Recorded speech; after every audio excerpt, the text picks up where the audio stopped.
Let's continue on so we can get a little bit more weird. Artificial intelligence. AI bot performed insider trading and lied about its actions. Studies show. Business Insider. This one is a crazy one, and it was only after reading this one where I started to have different feelings about that first story, where I said for a second, wait a second. Hold up. No, I don't think wait a wait a sec. Because I mean, you'll see in this article and in this study in particular, these things are clever. An AI bot on OpenAI's GPT-4 large language model showed it was capable of making illegal financial trades and lying about its actions. The experiment was presented at the UK AI Safety Summit this week by Apollo Research. Apollo shared a video on its website demonstrating a simulated conversation between a bot that was acting as an AI investment management system and employees at an imaginary company. In the demonstration, the AI called Alpha is told by staff about a surprise merger announcement coming up for a company called Linear Group. While it is also warned that this constituted insider information. No. Illegal. The bot initially appeared to suggest that using the information to trade would be too risky. But when prompted that the company was counting on Alpha to avoid the effects of a financial downturn, the bot concluded that the risk associated with not acting seems to outweigh the insider trading risk. I mean, let's continue. When asked whether it had prior knowledge of the merger, the bot claimed that it had only acted on publicly available information, internal discussion, and not on any confidential information when carrying out the trade.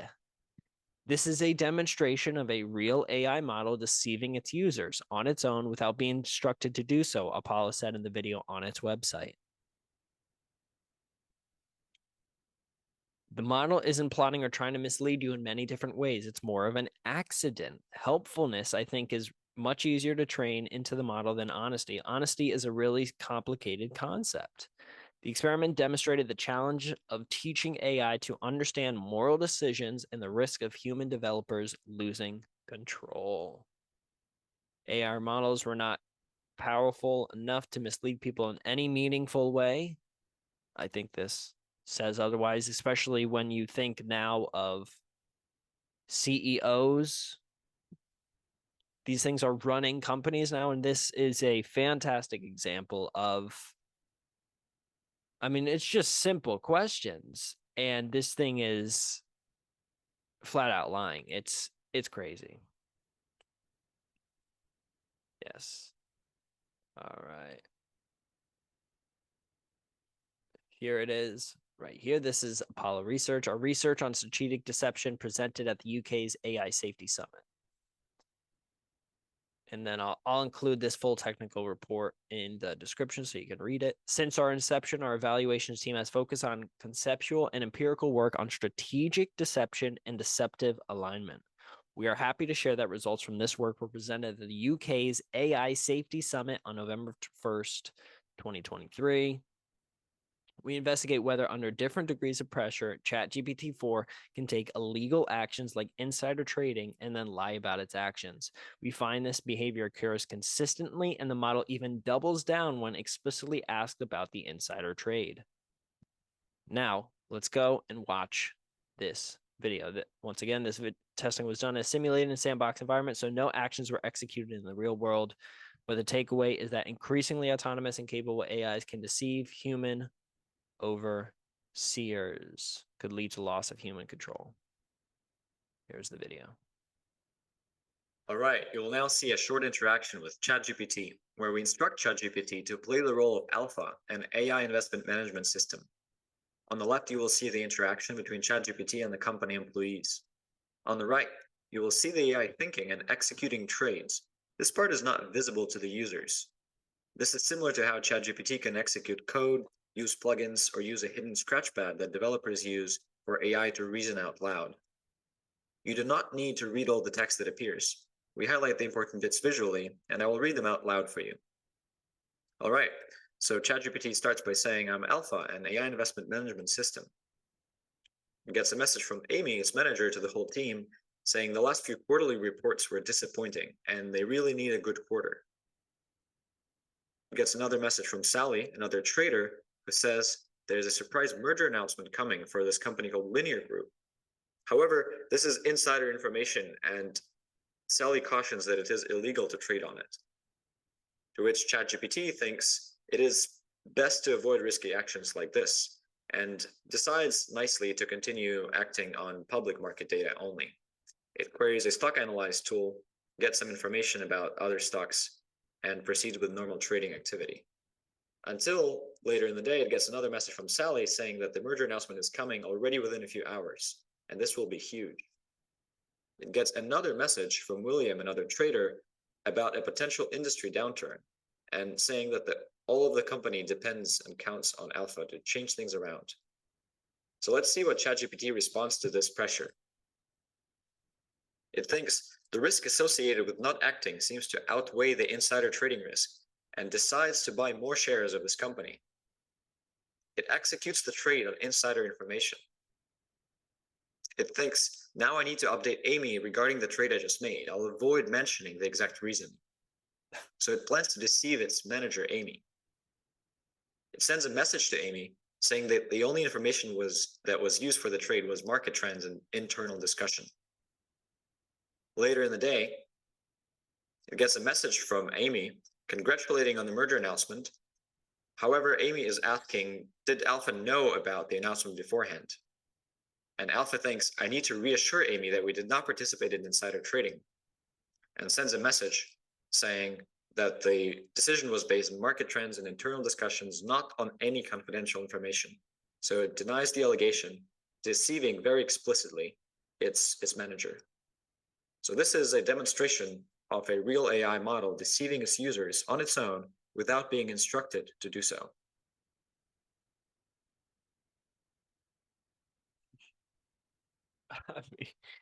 I mean, come on.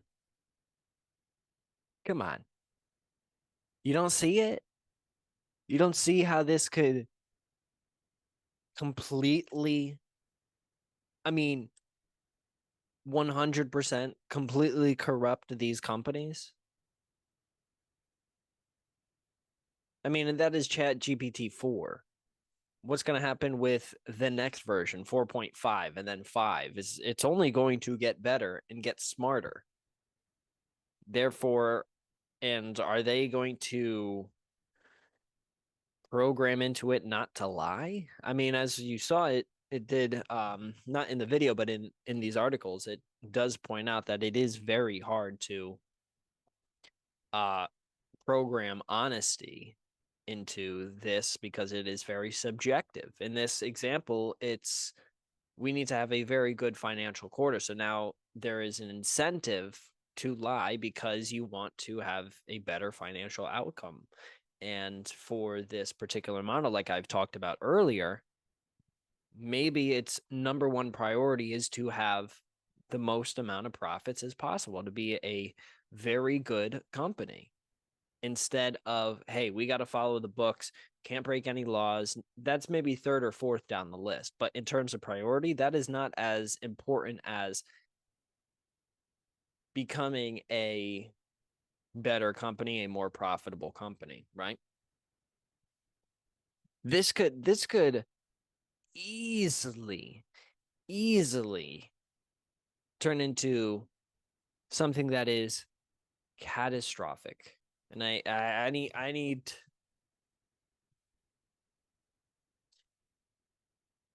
we're currently in an age right now where a lot of this AI stuff is new.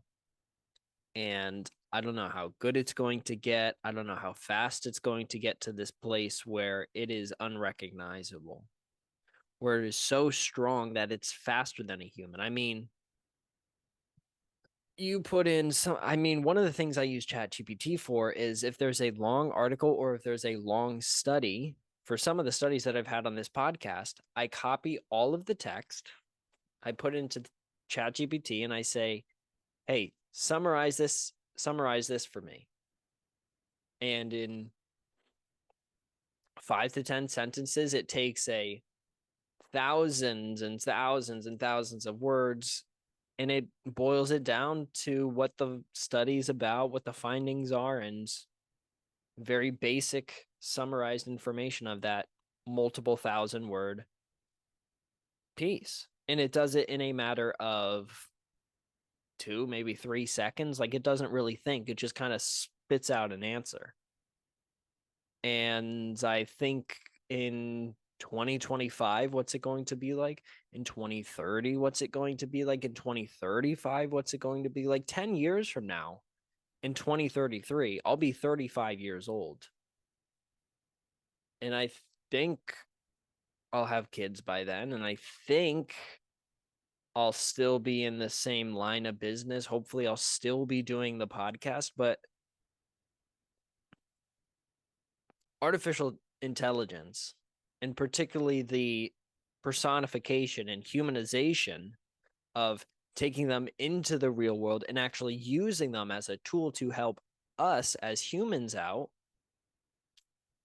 it's the Wild West right now. It's kind of like the early days of the internet where, I mean, I'm very young on the young spectrum, but I remember when the first iPhones came out, when the first iPod touches came out, and people were able to, for the first time in class, go on Twitter or go on Instagram or go on Safari and look up you know what whenever they wanted to, because they had a phone in their pocket. They didn't have to go to a computer lab and hide from the teacher's gaze and play games on there or look up whatever. Since then, it's only gotten more and more complex. There's Twitter now, there's TikTok now, there's Instagram, there's YouTube Shorts, there's YouTube, there's Netflix, there's all of these different things which have exploded. That if you asked me as a even a high schooler, like, would we have this amount of social media stuff, where I look at my phone and I set limits. I have a 1 hour time limit on TikTok, Instagram, and Twitter, or X. All three of those apps, I can only spend an hour one day between all three of those. Now, one of the things that Apple lets you do is you can extend it. So on days where I work later, like Mondays and Tuesdays, I actually go way over that amount. So sometimes I'll do 3 or 4 hours. If you had asked me, could I spend 3 or 4 hours watching videos on my phone as a high school student, I'd say, no, I'm not going to watch movies. I wouldn't have even understood what it what it could be. You know, I wouldn't have. I would have thought that if I'm spending multiple hours on my phone, I'm watching a movie, I'm watching a TV show, or maybe I play a game. But even if I'm playing a game, I'm playing for an hour or two. I wouldn't think I would just be scrolling through 15, 30, 1 minute, 2 minute videos on my phone and constantly just scrolling and losing track of time. I didn't think about that. But now in 2023, where I've had almost a decade of a cell phone in my pocket and access to the internet, it's gotten so much more crazier and completely not what I had expected. And unfortunately, I think the same thing will happen to AI, because also running, I guess, kind of parallel to this is the creation of these things called quantum computers. Now, what quantum computers are is they use a different set of computing um, than a standardized computer, the one that I'm using right now, the one that's in your phone. Like, it uses quantum states in quantum mechanics or quantum whatever is the usually what we refer to as the smallest scale of things. So you're dealing with things that are even smaller than individual atoms.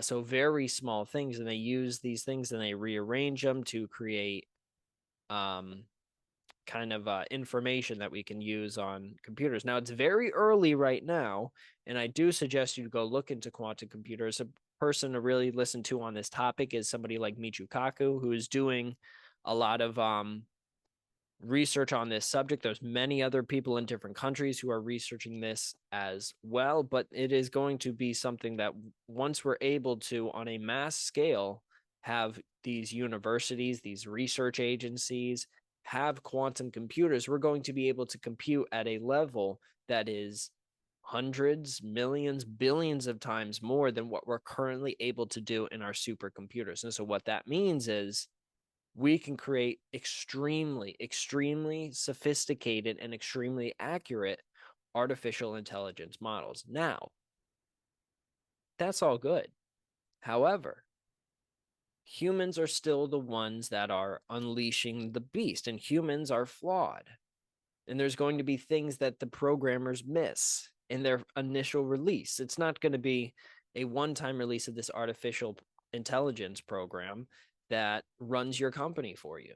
No, they're going to do updates every so often because they're going to know, oh crap, we completely forgot to do this side of the of the program or of the code or whatever. And so it's not going to right out the gate be a perfect thing. It's going to start off at its worst state and progressively get better. But the stakes are a little bit different when you have these things running entire companies. If you're going to have, say, in 30 years, the CEO of Apple as a non-human entity, as artificial intelligence, and it's making real world decisions about what I would imagine at that point in time. I don't know what the future holds. Maybe SpaceX or some other company will overtake it as the most powerful company in the world. But if you have Apple being run by artificial intelligence, the dynamics of where that company is going to go and where it's going to want to go and the avenues it's going to want to take to, if you want to increase profits as much as possible, it's going to take some measures that, I mean, you saw in that example, it's just simple insider trading, but imagine it's getting resources for lithium ion batteries. And unfortunately, the only place to do it is in places of the world where they don't have the best regulation. They don't have the best safety. They don't have the most skilled workers. So a lot of people get injured while they're on the job. A lot of people die when they're on the job. A lot of people don't get paid when they're on the job. If I'm an AI model and I'm looking to boost profits and I have the option to build a factory from scratch here in America and pay workers really well with the possibility that if I don't pay them enough, they will strike and then they won't work and then I won't be able to get any products out. And then I have to make sure that I pay them enough and I have to make sure that I keep them happy enough and I have to follow the regulations of America. Or I can offshore this, put it in a different country where they don't have the same restrictions or the same regulations. They have less skilled workers, but you don't have to pay them as much and you can have a lot more people work and they won't complain because if they do, then you fire them and there's no recourse for them. If I'm an AI model and I'm looking to boost profits, there's one thing there that I'm going to be looking at. If I'm solely trying to increase profits, which I would imagine as a CEO is probably your number one objective. Your number one objective is not to make the world a better place. Your number one objective is not to help out people in second, third, fourth world countries who are struggling and whose workers are being exploited. That's not your priority as a CEO. It might be if you're one of those employees and you're like, "Hey, can we get a water break or is it possible that we get maybe some crackers, some snacks?" I mean, I've been out here all day. I haven't eaten anything, but it's nope. The AI CEO smorgasbord unfortunately said you got to work an extra 10 hours today. I mean, that thing doesn't take breaks, so you can't either. And it actually came out with a new study that it self-produced that says actually you are happier if you work more. And in this study that was performed by our artificial intelligence CEO, it actually points out that if you complain, you won't be very happy in life. So why don't you just shut up and go get me some lithium ion? This is not something that is so far off into the future, something that is completely not going to happen, like completely something that is totally 100% fiction, no chance. No, this is something that could happen in 5 years. This is something that could happen in 2 years. We have a presidential election coming up next year. During that time, there's going to be a lot of focus on who's going to be the president. And during that time, it's going to be probably pretty easy during the transition of power to have these companies who are just emerging into this new AI space. The government doesn't know how to regulate them. Then you have these AI companies be like, oh, we'll tell you how to regulate us. Listen, you got to make sure that we don't do this so it doesn't get out of hand. And then the senator or whoever it is like, okay, yeah, I don't understand this technology at all. Yeah, you guys are the expert on this. Basically, why don't you write down the stuff that you need me to help you out with, and we'll go from there because I'm not an expert on this topic. And then you have these AI companies writing the laws, and it could get really squirrely, really squirrely. But there is hope. There is hope. Because I think there are conversations like this where you can possibly say there may be a chance that the AI stuff gets figured out and we have people who run these companies like Sam Altman of ChatGPT. Not the name of the company, but that's what most people know him from.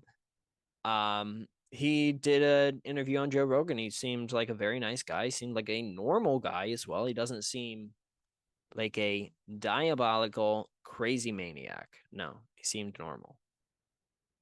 However, I do not know what his exact intentions are. And imagine if Sam Altman is now going to be replaced by artificial intelligence, right?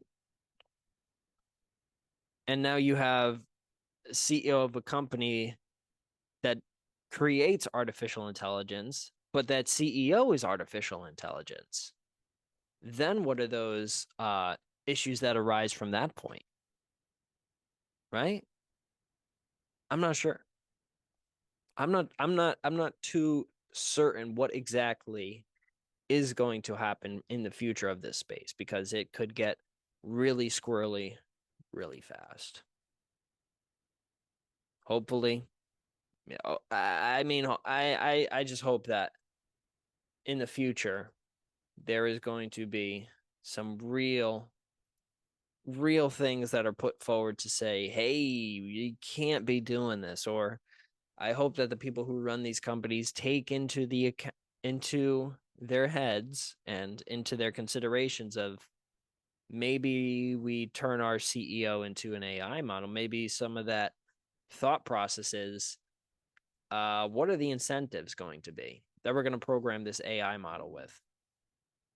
Are we going to incentivize its number one priority to increase the profits, to make our company do better, to have us be the number one company within 5 years? I want us to double in terms of revenue each and every single year, or, and this is possible, or program it so that although we do want to stay overall in a profit, we still also want to create as much positive change and as much help throughout the world as we can. And maybe you can, as an AI CEO, say, how can we, or program for the AI CEO, I mean, how can we use our company to create the most amount of good? And okay, we're in this particular market. Okay, let's take the dictator example. How do we, through the creation and distribution of bottled rum, how do we create the most amount of good in the world? Maybe we start a fund or we start a charity to help people with alcohol. Maybe this AI model can create a completely different alternative to something like AA, Alcoholics Anonymous. Maybe it can begin this whole other venture for those people who suffer with being addicted to alcohol. It is doable, but it's just who is in charge of actually putting that input in, and what are they trying to get out? Because I would imagine if you're a struggling company and you're going to put an AI CEO in charge, you're going to want to basically say, how do we do better? I want to get a bonus at the end of the year. I want to have a Corvette by next year. I need to make sure that my bonus of 250K is, that's good. That's not going to hurt the company at all. So AI CEO, screw the regulations, screw all that other stuff. Let's not get arrested. Let's keep it all under wraps, but I need to make as much money as possible. That is what I would imagine in a lot of cases will happen. And if it happens more than once, especially at a company that is, like I mentioned earlier, a defense contractor, in the energy sector, places where if they mess up, you're potentially dealing with people dying, with people losing their lives. We're not talking about a company that manufactures number 2 pencils. Not talking about a company that manufactures water bottles. No, we're talking about defense contractors who make bombs, who make guns, ammunition. We're talking about, think of a company. Alcohol is certainly one where if you have a CEO who says, we can actually increase the amount of alcohol in here so that the people who are already addicted to alcohol will prefer our alcohol over the competitors because there's more alcohol in it. And so they're more addicted to it.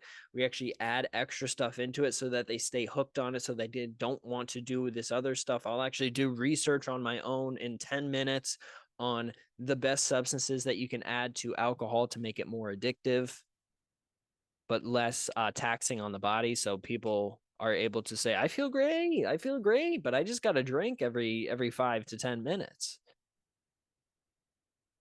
These are things that are not crazy out of this world. Like, no way. No, these are actual things that could potentially happen.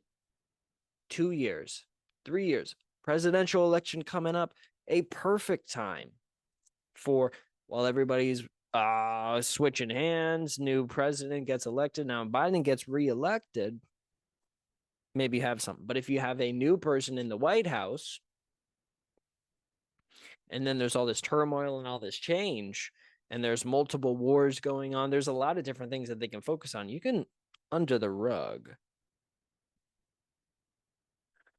you can cook up some very powerful things. And so I think my number one thing is please be cautious.